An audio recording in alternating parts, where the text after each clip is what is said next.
ampalaya. Oo naman po yung ampalaya.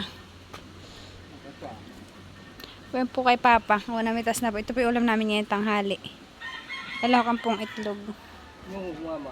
Oo po, yung tanim ni Mama magaganda na po. Puro ampalaya po dito. Nagsabit ang ampalaya.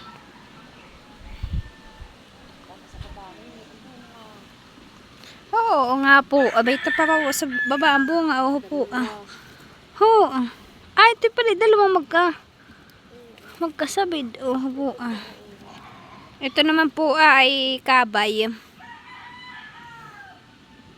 Po, may ukra din.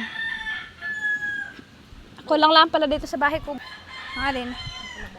Oo po, may mga mustasa din. Marami pang bunga yung kay mamang kamatis. Yan po Oo po, kamatis.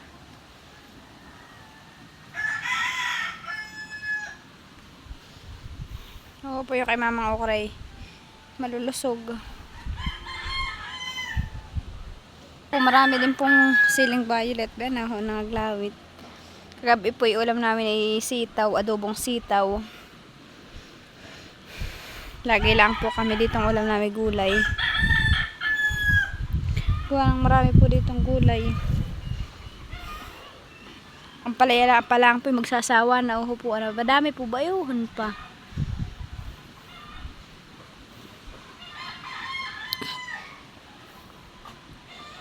Kangay na po ditong maga. Sobrang ulan. Nagdilig po ng halaman yung ulan. Ngayon naman po yung mainit na ulit. Bayan po yung ampalaya namin kinuha. Igigisa daw po ni Mama ito sa itlog. Kinain na po ng uhod yun Fresh. Ampalaya. Galing po yan sa mini garden ni Mama. Diyan po galing Nandoon po si Tilat sa kulungan ng piggery. May aloyan po doon at doon po yung maginhawa. Dito po yung marami sa aming langka. Abay, naman po yung langka dito yung mga bilog. Oo po parang bayabas. Ganun lang po siya kabibilog. Oo po sasadsad na doon sa lupa. Isang ganun na lang po at sayad na. Oo po, mga bilog po yung mga bunga dito. Marami po dito langka. Dito po sa paligid namin ay puro langka. Kaya po pag kami nagdadala sa Abiyawin ay dito lang po. Dito po yung maraming langka. Naman po si Mama. Dito po sa paligid namin puro puno. Kaya pag po nagsukal ay napakadami.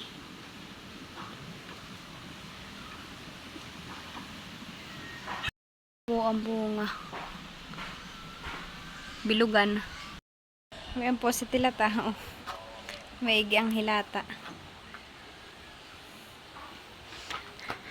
Ito po naman yung tutang bibigay namin kay Tito Emil. Po, magandang mukha na yan. Maganda din po ang kulay. So, hi guys. Ngayon po magluluto ako ng pork steak. Yan po yung binatad ko sa toyo at saka sa kalamansi. Lalagyan ko po yung paminta. Pork steak po ang ulam namin ngayon hapon. Gagamit din po ako ng sibuyas na puti. Bayan po yung kalamansing ginamit ko Ito po galing din sa taniman ni Mama.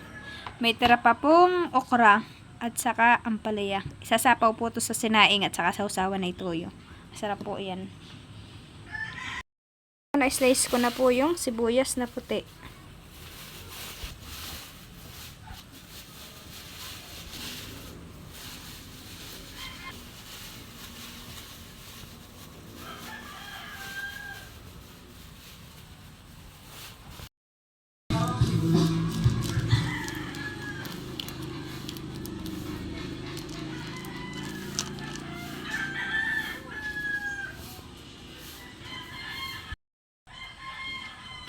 Ako po yung nagwawalis ngayon. At talaga naman po napakadami basura. Dahon-dahon. Opo, may bulaklak ulit kay mamang laman. May mga kamatis po pala dun Opo. Yan po Nakalapit na nga lang po sa lupa. Baka po sa isang araw ay kami pumunta po ulit ng Abyawin. Kami lang po inaantay na mailipat yung aming inahin sa kabilang piggery.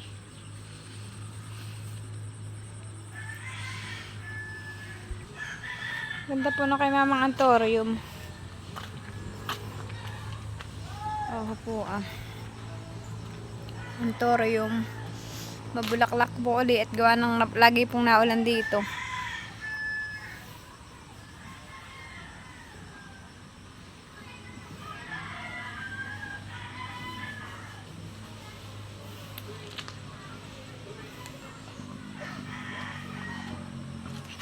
Tahan po natin yung taniman po namin isa pa.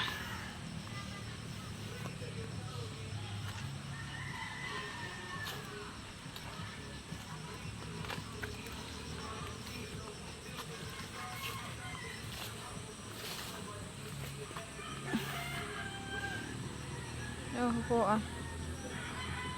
talungan po dito. Marami din po dito ang sili. Madami po dito ang talong na tanim si Mama.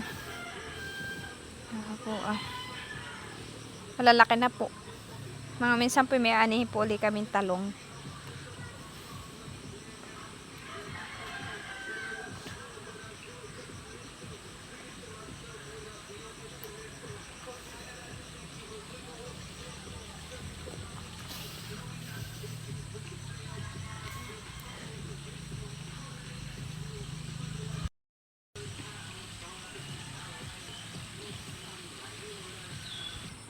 May puno din po pala dito ng balimbing.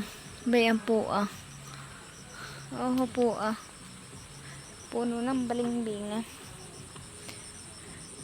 Wala pang alang pong bunga. Pero marami po siyang bulaklak. Oo, ng kanin naman po. May bayabas po doon hinog. Bayan po. Mga hinog po yung bunga.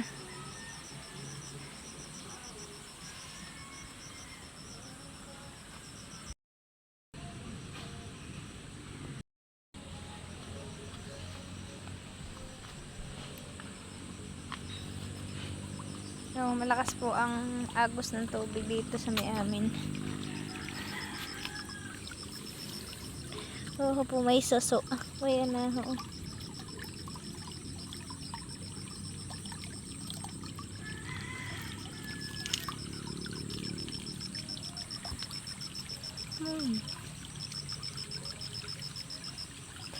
Sa tuwin ay naaalala ka.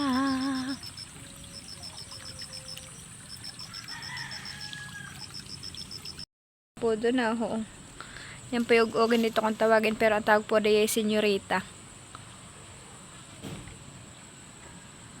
Senyorita. Po ang matataba.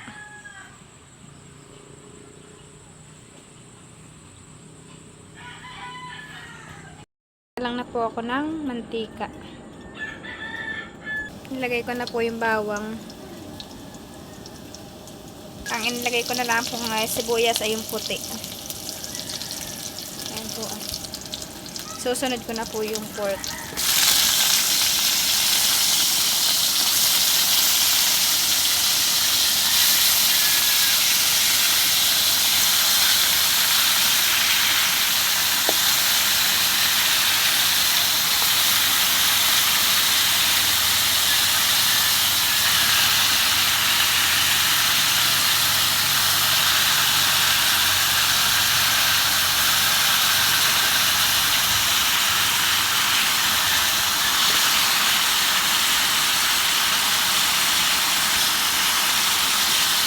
Sa akin po munang ipiprito-pirito po ng kaunti. Saka po ilalagay yung toyo niya at ako po sasabawan para lumambot.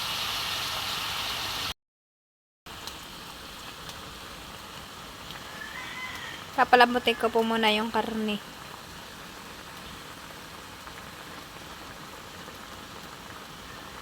Ito na po yung, dito ko po yung binabad. Ayan na po yung isasabaw ko diyan. Pinagbabadan ko pong toyo. Ako din po ng bitchin. Malambot na po siya. Ilagay ko na din po yung sibuyas na puti. Ayan po.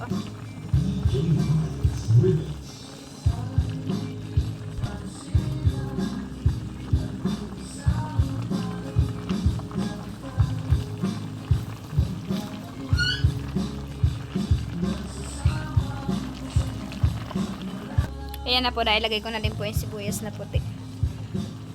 Papakuloyin ko na lang po at tapos ko na po lutuin. Pinalambot ko po yung taba niya para masarap po. At ngayon po ay luto na po yung aking nilulutong ulam para sa hapunan. Pork steak po iyan.